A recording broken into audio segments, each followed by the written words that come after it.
డబ్బు, అనారోగ్యం, ఉద్యోగం, వ్యాపారం అప్పులతో బాధపడుతున్నారా? మీకోసమే manifesting miracles 11 days programme. Hi hello నమస్తే, welcome back to our channel. ఈ రోజు మనతో ఉన్నారు స్టాక్ మార్కెట్ అనలిస్ట్ అయిన సుందరరామరెడ్డి గారు. సార్తో మాట్లాడదాం. నమస్కారం సార్. నమస్తే సార్, మనం స్మాల్ క్యాప్ ఈటీఎఫ్ ఏదైతే ఉందో దానికి సంబంధించి మీరు ప్రోగ్రెస్ అనేది చూస్తూనే ఉన్నాం. అండ్ చాలా బాగుంది కూడా అది, ఎందుకంటే మార్కెట్ హైలో ఉంది స్పెసిఫిక్గా ఈ టైంలో. సో ఇలాంటి టైంలో దాని యొక్క ప్రోగ్రెస్ కానీ స్టేటస్ ఏంటి చెప్తారు?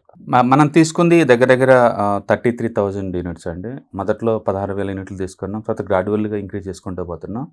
అంటే ప్రస్తుతానికైతే 23% గెయిన్లో ఉన్నాం అండి.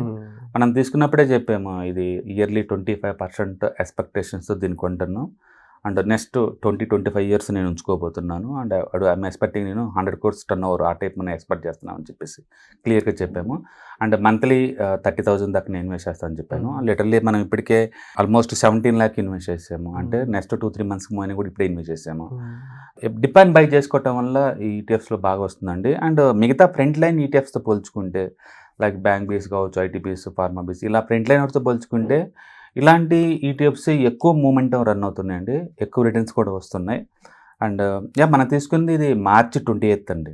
మనం ఫస్ట్ వీడియో చేసింది మనం తీసుకుంది March 28th. అండ్ ఇప్పటికే లిటరల్లీ 3 monthsకే నీకు అంటే 22% అంటే రియల్ మనీ ఎక్కడ మూవ్ అవుతుందో మనకు అర్థమవుతుంది.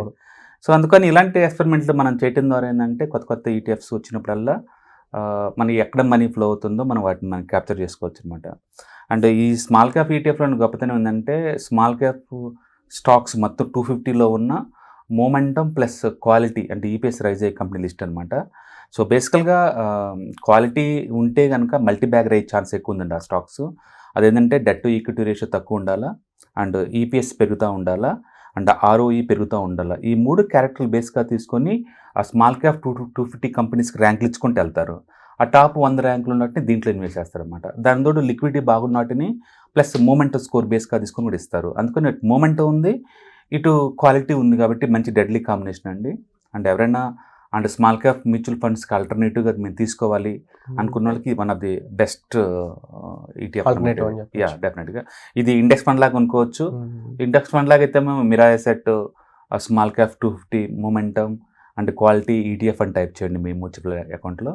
ట్రేడింగ్లా కొనాలనుకుంటే మాత్రం ఇది మీ ట్రేడింగ్ అకౌంట్లో స్మాల్ క్యాప్ అని క్లిక్ చేశారనుకోండి, మిరా ఎసెట్ మూమెంట్ అని వస్తుంది. అది మీరు లోడ్ చేసుకోండి అండ్ బై చేసుకోవచ్చు ట్రేడింగ్ అకౌంట్ నుంచి. అండ్ ముఖ్యంగా ఫార్మా బీస్ కానీ లేకపోతే అదర్ బీస్ ఏవైతే ఉన్నాయో ఐటీ బీస్ వీటన్నిటికన్నా ఇది ఎక్కువ పర్ఫామ్ చేయడానికి అంటే అంత మూమెంటం ఇందులో క్రియేట్ అవ్వడానికి అలా రీజన్స్ ఏమన్నా తెలుసుకోవచ్చు? యా, బేసికల్గా ఇండియాలో లార్జ్ సైజ్ పెరిగే కొద్దీ ఎంత మంచిగా ఉన్నా సరే దాని మీద జనాలకి మోజు తక్కువ అండి. అండ్ అచ్చం ఇన్స్టిట్యూషనల్ మనీ రావాలి దానికి. ఈ చిన్నాటికి ఏంటంటే అటు క్వాలిటీ ఉంది, ఇటు మూమెంటం ఉంది, ప్లస్ ఇన్స్టిట్యూషనల్ మనీ వస్తుంది, ప్లస్ రిటైల్ మనీ వస్తుంది అంతకంటే ఎక్కువ. అందుకే ఇది మూమెంట్ క్రియేట్ అవుతుంది. మీరు బాగా అబ్జర్వ్ చేసుకుంటే అది కంపెనీ ఎంత చిన్నగా అయితే అంత త్వరగా అసెట్ గ్రో అవుతుంది ఇక్కడ. ఓకే, అండ్ మైక్రో క్యాప్ ఈ సంవత్సరం 70% ఇచ్చింది మైక్రో క్యాప్ ఇండెక్స్. అంటే స్మాల్ క్యాప్ ఇండెక్స్ 60% ఇచ్చింది, మిడ్ క్యాప్ 60కి ఇచ్చింది, లార్జ్ క్యాప్ వచ్చేసరికి 22నే ఇచ్చింది. దాని మీనింగ్ ఏంటంటే సైజ్ పెరిగే కొద్దీ మూవ్స్ తక్కువనే అనమాట. అందుకని మన వాళ్ళు కూడా ఎక్కువ ఈ మైక్రో క్యాప్, ఈ ఎస్ఎంఈ స్టాక్స్ వీటి మీద ఫోకస్ చేస్తున్నారు. ఎందుకంటే రియల్ రిటర్న్స్ అక్కడే ఎక్కువ వస్తున్నాయి, అందుకని ఎక్కువ మంది అటు ఫోకస్ చేస్తున్నారు. మనమే చూసాము, ఇప్పుడు మనం ఆ టైంలో ఐటీబీసీ తీసుకున్నాం, ఇది తీసుకున్నాము, బట్ ఇది 22 వచ్చింది. ఐటీబీసీ మనకు అంత పెద్దగా ఏం రాలేదు దాంట్లో. దాన్ని బట్టి ఏంటంటే సైజ్ చిన్నగా ఉంటే మార్కెట్లో మూవ్ ఎక్కువ ఉంది. ఎందుకంటే 100 రూపాయలు డెవలప్ అవడం ఈజీ, 1,00,000 రూపాయలు డెవలప్ అవడం చాలా టఫ్ అనమాట. బహుశా ఆ ప్రిన్సిపల్ ఇక్కడ అప్లై అవుతున్నట్టున్నాయి. మొత్తానికైతే స్టాక్ మార్కెట్లో ఈ mid and small cap movement బాగా నడుస్తుంది. దానికి తగ్గట్టే మనకి ఈటీఎఫ్లో వస్తుంది అనమాట. దీని బదులు డైరెక్ట్గా స్మాల్ క్యాప్ ఈటీఎఫ్ మనం తీసుకోవచ్చు కావాలంటే, కానీ దాంతో పోల్చుకుంటే రిటర్న్స్ ఎక్కువ ఉన్నాయి. హిస్టారికల్ డేటాలో పడేటప్పుడేమో తక్కువ పడుతుంది, రిటర్న్స్ పెరిగేటప్పుడేమో ఎక్కువ ఇస్తుంది. అందుకని ట్రెడిషనల్గా ఉన్న ఆ స్మాల్ క్యాప్ 250 ఈటీఎఫ్స్తో పోల్చుకుంటే ఇది బెటర్ అనమాట. అందుకని ఇలాంటి కొత్త స్ట్రాటజీ వైజ్ ఈటీఎఫ్స్లో కనుక మనం తీసుకుంటే ఎక్కువ రిటర్న్ జనరేట్ చేసుకోవచ్చు. అందుకని మామూలుగానే ఎవరైనా సరే మీరు ఈటీఎఫ్స్ కానీ ఇండెక్స్ ఫండ్స్ కానీ తీసుకునేటప్పుడు నార్మల్ సైజ్ అంటే మార్కెట్ క్యాపిటలైజేషన్ వైజ్ తీసుకుంటే లైక్ లార్జ్ క్యాప్ కానీ, మిడ్ క్యాప్ కానీ, స్మాల్ క్యాప్ కానీ, మల్టీ క్యాప్ కానీ, ఫ్లెక్స్ క్యాప్ ఇలా తీసుకునే బదులు పర్టికులర్ స్ట్రాటజీ వైజ్ తీసుకోవడం better. Like momentum, alpha, quality and లో వోలటిలిటీ, ఈక్వల్ వెయిటేజ్ ఇలా తీసుకోవడం ద్వారా ఎక్కువ రిటర్న్స్ జనరేట్ అవుతున్నాయి అవి. సో తద్వారా ఏంటంటే మనకి ఎక్స్ట్రా ఒక 5-10% ఎక్స్పెక్ట్ చేయొచ్చు అనమాట. అండ్ ముఖ్యంగా దీనికి సంబంధించి ఇన్ఫర్మేషన్ అంటే ఎంత వరకు వెళ్ళొచ్చు అనేది చూసినప్పుడు మీరు 20 ఇయర్స్ పాటు అని చెప్పేసి చెప్పడం జరిగింది. అంత లాంగ్ టైంలో ఇంకా ఎలాంటి మిరాకిల్స్ ఇది క్రియేట్ చేసే స్కోప్ ఉందంటారు? అండ్ ఎలాంటి ఆడియన్స్ని ఇది ఎంగేజ్ చేస్తుంది అంటే? డెఫినెట్గా అండి. ఇట్స్ ఎనీ పాయింట్ ఆఫ్ టైంలో ఉన్న ఇండియా మార్కెట్ క్యాపిటలేషన్ పెరగాల్సింది, ఇప్పుడు జీడిపి గ్రోత్ పెరగాల్సింది, కంపెనీస్ పెరిగి పెద్దవాల్సింది. బట్ ఎంత పెరిగినా కూడా లార్జ్ క్యాప్కి 180 ఛాన్స్ ఉంది ఇండియాలో. ఎంత సైజు పెరిగినా సరే ఫస్ట్ 100 మాత్రం లార్జ్ క్యాప్లో ఉంటాయి, ఇంక పెరగవు లార్జ్ క్యాప్లోకి. మిడ్ క్యాప్లో 150 ఉంటాయి, అంటే స్మాల్ క్యాప్లో 250 ఉంటాయి. దాని మీద అంటే ఇప్పుడు స్మాల్ క్యాప్లో తక్కువ అంటే 9,000 కోట్ల కంపెనీ అండి, 9,000 కోట్ల కంపెనీ. పెద్దదంటే 20,000 కోట్ల కంపెనీ. బహుశా ఒక 10 years తర్వాత ఏమవుద్దంటే స్మాల్ క్యాప్లో పెద్దదేమో 1,00,000 కోట్లు అవ్వచ్చు, చిన్నదేమో ఒక 20-30 వేల కోట్లు ఉండొచ్చు. ఎందుకంటే large cap meant for definition ప్రకారం 100 కదా, ఎంత సైజు పెరిగినా 100 దానికి ఛాన్స్ ఉన్నాడు, అంతే, అందుకు లేదు. రేంజ్ పెరిగినా కానీ సైజులో క్వాలిటీ అనేది మెయింటైన్ చేస్తారు. ఎందుకంటే లార్జ్ క్యాప్ లో డెఫినేషన్ ఇచ్చింది 100 కంపెనీస్, ఎంత సైజు పెరిగినా సరే 100 ఇస్తారు. తర్వాత ఉన్న కింద ఉన్నటిని 150 మిడ్ క్యాప్ లో పెడతారు, మిడ్ క్యాప్ కింద ఉన్న 250 స్మాల్ క్యాప్ లో పెడతారు. అందుకని ఇవి క్వాలిటీ పెరుగుతూ ఉంటాయి, ప్లస్ సైజ్ పెరుగుతూ ఉంటుంది. అంటే ఒక సైజ్ చూసి మనం రిస్క్ ఒకటి అనలైజ్ చేయలేమండి. End of the day EPS పెరుగుతుంది అనుకోండి, ఎక్కువ రిటర్న్స్ వచ్చే ఛాన్స్ ఎక్కువ ఉంటుంది. End of the day EPS does matter అంతే. ఏ కంపెనీ సరే ఒకటే పర్పస్, సేల్స్ పెంచుకుంటూ ప్రాఫిట్ పెంచుకోవాలి.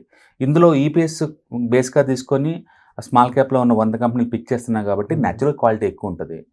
అందుకని దీన్ని షార్ట్ టర్మ్ పనికి వస్తుంది, లాంగ్ టర్మ్ పనికి వస్తుంది, ఇంటర్డే ట్రేడింగ్ పనికి వస్తుంది, అన్నిటి పనికి వస్తుంది ఇది. సో మనం ఇది ప్రాక్టికల్గా ఇంకోసారి ప్రూవ్ చేస్తున్నాడు, మీరు పెట్టచ్చు అంతేనని చెప్పేసి మనం ప్రాక్టికల్గా. అండ్ ఇప్పటివరకు అయితే మనకి 3.2 lakh ప్రాఫిట్లో ఉందండి.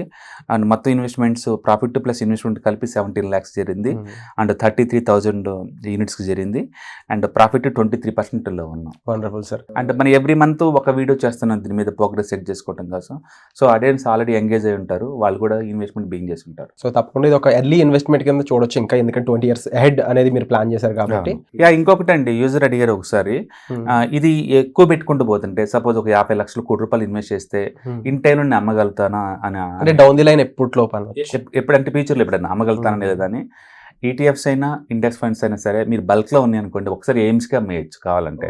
మీరు ఒకటి మార్కెట్లో ఎలా కొన్నాము ఇన్స్టాల్మెంట్లో, అలాగే ఇన్స్టాల్మెంట్లో రోజు కొన్ని అమ్మచ్చు, లైక్ రోజుకి ఒక 20,000 యూనిట్లు 30,000 యూనిట్లు అమ్మచ్చు. లేదు ఒకేసారి బల్క్లో అమ్మాలనుకోండి, మనం ఏఎంసీకి అమ్మచ్చు డైరెక్ట్ మీరు కావాలంటే. కాబట్టి లిక్విడిటీ పెద్దగా ఇష్యూ ఉండదు. కాకపోతే ఒకటి మీకు 1 కోటి 2 కోట్లు 3 కోట్లు పెడదాం అనుకున్నప్పుడు డెఫినెట్గా ఒకేసారి కొనకుండా ఎస్ఐపి రూపంలో ఎవ్రీ మంత్ కొన్నారనుకోండి, మీకు అది ఈజీ ఉంటుంది. అమ్మేటప్పుడు కూడా ఎస్ఐపి రూపంలో అమ్మేసుకుంటూ వెళ్ళిపోతున్నాం అనుకోండి, ఈజీగా ఉంటుంది. లిక్విడిటీ అయితే ఇప్పుడు వరకు అయితే బాగానే ఉందండి, రోజుకి 6-7 lakh వరకు వస్తుంది లిక్విడిటీ బాగుంటుంది. కాకపోతే నిఫ్టీతో కంపేర్ చేసి చేయలేము వీటిని, ఎందుకంటే ఇవి స్మాల్ క్యాప్స్ కాబట్టి. నిఫ్టీ అయితే అన్లిమిటెడ్, అది ఓషన్ అది. ఇంకా మీరు 5 కోట్లు కాదు కదా, 50 కోట్లు సింగిల్ డే బయటికి రావచ్చు. బట్ వీటిల్లో ఏంటంటే పెద్ద మొత్తం బల్క్లో అయితే మాత్రం లిక్విడిటీ ఉండొచ్చు. బట్ మీరు అన్నట్టు 1 కోటి 2 కోట్లు చాలా ఈజీగా బయటికి వెళ్ళొచ్చు. ఈటీఎఫ్స్ ఇండెక్స్ ఫండ్స్ ఎప్పుడైనా కొనేవాళ్ళు లేకపోయినా సరే ఏఎంసీ కమ్మేయచ్చు బల్క్లో ఉన్నప్పుడు. సో మీకు ఆ విషయం లేదు. Thank you so much sir. Right sir. Suman టీవీలో మీ పర్సనల్ అండ్ బిజినెస్ ప్రమోషన్స్ కోసం కింది నెంబర్కి కాంటాక్ట్ చేయండి.